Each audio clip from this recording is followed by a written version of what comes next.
It's been an exciting season for the New York Knicks. Today, we're going to take a closer look of how well the New York Knicks have been playing lately. The Knicks have been on a hot streak. They have won 5 straight games, and in their last 10 games, they are 8-2. Before the All-Star break, they had won 5 out of their last 6 games. And most of that had to do with the fact that Jalen Brunson was simply dominating every team that he was facing. After he got snubbed out of the All-Star game, he made it a factor to prove everyone that, look, I am an All-Star. I should have been an All-Star. He was averaging over 30 points a game, going on with 5 assists. He was simply playing on another level. He was dominating everybody, and I mean everybody. You had the game against the Brooklyn Nets where he dropped 40 points and simply looked unstoppable. Overall in the NBA, Brunson gets his first field goal. This three-point shooting, Clyde, has really come on after. And Finney Smith, as we said, is an Brunson. Oh, nice crossover. Ooze from the crowd as Jalen Brunson gets his second field. You had the game against the Utah Jazz where he dropped 38 points.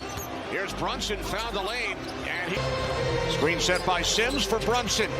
And then you had the dominant performance before the All-Star break versus the Atlanta Hawks. Brunson, Randle were balling. You get the gist. During this hot streak, it seems like the New York Knicks stars have taken turns. The game against the Washington Wizards where he pretty much willed the Knicks to a victory and took over the game. The Wizards had no answer for him. And then their most recent game versus the New Orleans Pelicans where Julius Randle was simply carrying over his performance versus the Washington Wizards. What's impressed me the most about Julius Randle is that he is letting the game come to him. He's still not forcing it. He's actually becoming a pretty good three-point shooter. This season, he is shooting 34% from 3, and for a big man, that's pretty good in my opinion. He has been having the best season in his young career, and what a turnaround from last season, right?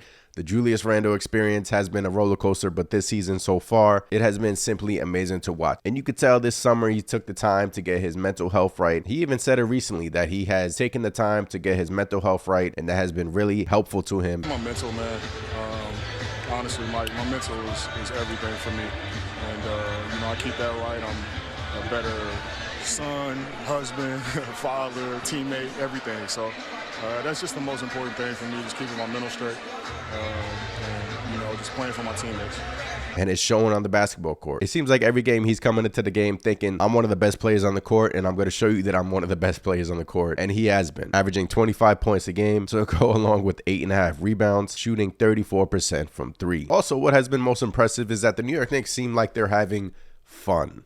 And that's pretty important. Last season, they didn't look like they were having fun at all. We don't know how this season started. It was a roller coaster. Everything was looking downhill. The Knicks were under 500, but then a switch flipped. The New York Knicks started to have fun again. Coach Tom Thibodeau started to make adjustments. He benched Evan Fournier. He benched a fan favorite, Derrick Rose. He inserted Deuce McBride into the rotation, and the Knicks went on to reel off 8 straight wins. After that 8-game winning streak, the New York Knicks season, in my opinion, that pretty much turned their season around. Deuce was playing well off the bench. The Knicks were picking it up on the defensive end, and ever since then, things have been looking really positive for the New York Knicks. But yeah, back to the fun part. Everyone on the team just looks relaxed. They just look like they're having fun, and they're bringing the fun into basketball again. And that's important. These NBA seasons are a long season. You have to find ways to just relax and just make the season fun. Does everyone remember the team meeting that the New York Knicks held? Yeah, that's how bad it was in the beginning of the season. But credit to the Knicks, credit to the front office, credit to the players. They realized, look, we can't let this season get away. We have to lock in now. And boy, they have locked in for sure. What also helps is that you have one of the best point guards in the NBA. He's been playing dominant. Jalen Brunson is showing us and the fans across the NBA world that last year's playoffs was not a fluke. I'm sure the Dallas Mavericks are kicking themselves for not re-signing Jalen Brunson, but hey, appreciate you, Dallas, but he is a New York Knick now, and that signing is looking like a straight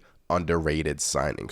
And it seems like him and Julius Randle have really figured out a way to play with one another. It took them a while, but hey, it's working now. Now, according to TeamRankings.com, the New York Knicks have a 95% chance of making the playoffs and a 1% chance to be the NBA champion. We would love that, right? But they're projecting them to have 46 wins and 35 losses, so things have been really positive in Knickland. The Knicks defense has also been a major factor in their recent success. Right now, they are ranked number 9 in the NBA. In their last 3 games, they're holding opponents to 105 points a game, and that is as good for 3rd in the NBA. And they were doing this while missing Mitchell Robinson for the last few weeks. Now, Mitchell Robinson has recently returned, and you could tell his impact has made a tremendous difference. The Knicks are undefeated with Mitchell Robinson back, and they're also undefeated with having Josh Hart back. Acquiring Josh Hart for the New York Knicks, in my opinion, really solidified their team defensively, and in my opinion, really solidified them to making the top 6 in the Eastern Conference. Just look at their lineup. You're bringing in Josh Hart with Immanuel Quickley off the bench. Immanuel Quickley has been one of the Knicks' best players as well, right behind Julius Randle and Jalen Brunson. You could put Immanuel Quickley at number 3 because he's simply been incredible. His growth as a New York Knick has honestly been amazing to witness. But yeah, going back to Josh Hart. Josh Hart was acquired from Portland. The Knicks traded Cam Reddish and a bunch of salary fillers going to Portland, but the Knicks traded a protected first-round pick for Josh Hart. I love the deal. A lot of Knicks fans love the deal, and he's showing you that he is the missing linchpin to this New York Knicks squad. The Knicks are undefeated in the Josh Hart era. Right now, he's coming off the bench. He has also been finishing games over RJ Barrett, but you're bringing in Josh Hart when Emmanuel quickly